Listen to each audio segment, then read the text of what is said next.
I'm standing here in front of the Harlem Hospital. This is the hospital where Princess Diana Spencer hugged a kid with AIDS 29 years ago. Now, you may think, what's so special about hugging a kid with AIDS? We live in the 21st century and are very well educated about diseases like AIDS. This hasn't always been the case. In the 1980s, many people believed that AIDS was contagious through physical contact. Therefore, Diana really made a statement by hugging the kid, and she helped removing the stigma around AIDS. But who was this Diana, and how could she make such a huge impact by hugging a kid with AIDS? Well, let's start at the beginning. Diana Frances Spencer was born on the 1st of July 1961 in Wales. She was the daughter of Frances Ruth Bergrosh and Edward John Spencer. Diana had 3 siblings. She had 2 sisters named Sarah and Jane and a brother named Charles. Diana's family knew the royal family, so when she was little, Diana would always play with Prince Edward and Prince Andrew, who were the younger brothers of who would later become her husband, Prince Charles. Diana wasn't a very happy child. When she was 6 years old, her parents divorced because her mother fell in love with Peter Sandkid. When her mother left, Diana got a series of nannies. Most of them would describe her as a troublemaker. There was one nanny, Janet Thompson, who had been her nanny since she was 3 years old, so when her mother was still there too. Diana had a lot of nightmares and restless nights, and Janet used to help her with her fears. When Diana was 10 years old, Janet left the family, and Diana got more and more unhappy. When her father got a new wife, Rain Spencer, it got even worse. Diana and her siblings would send her threats, hoping to scare her away, but sadly it didn't work. Another thing Diana was sad about is that she wasn't very smart. No matter how hard she tried, she rarely passed any exams. She was, however, very good at sports. With her school, Westheath, Diana often visited hospitals and retirement homes. This is how Diana discovered some of her passions and talents. Unlike her classmates, Diana really liked helping the old and handicapped people.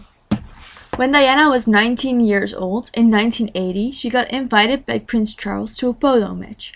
A romance began and they got engaged the 24th of February 1981. It wasn't an ideal marriage. Diana struggled with depression and bulimia, and there was a big age difference between the two. June 21st, 1982, Diana got her first child, William Arthur Philip Louis.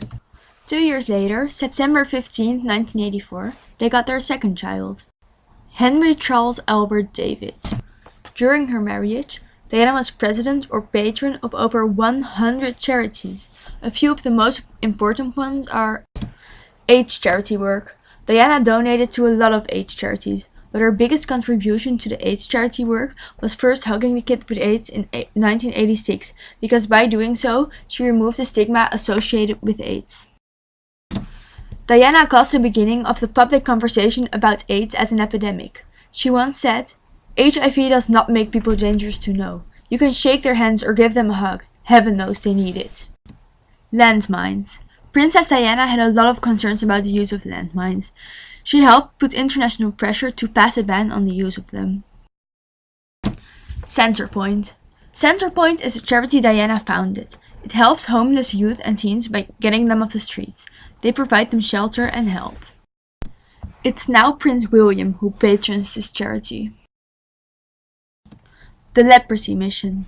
Diana became a part of the Leprosy Mission, an organization that provides treatment, medicine, and other services to those who have leprosy.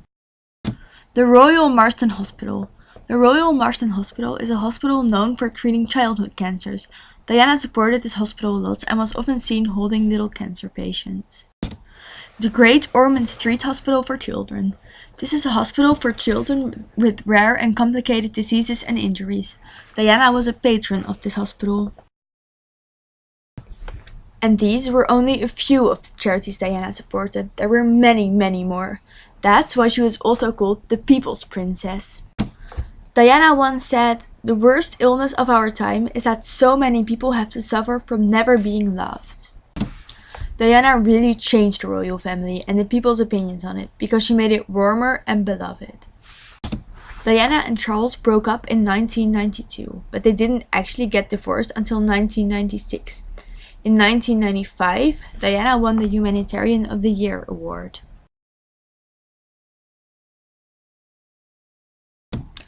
Sadly, Diana died when she was still very young.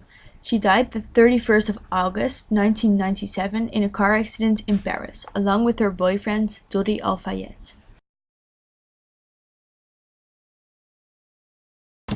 Diana's death had a great impact. During the first 4 weeks after her death, the number of suicides in Wales increased by 17%, and the number of suicides of women between 25 and 44 years old, so whose ages were comparable to Diana's, increased by 45%. In the royal parks, there's a beautiful fountain to honor Diana, the Diana Memorial Fountain.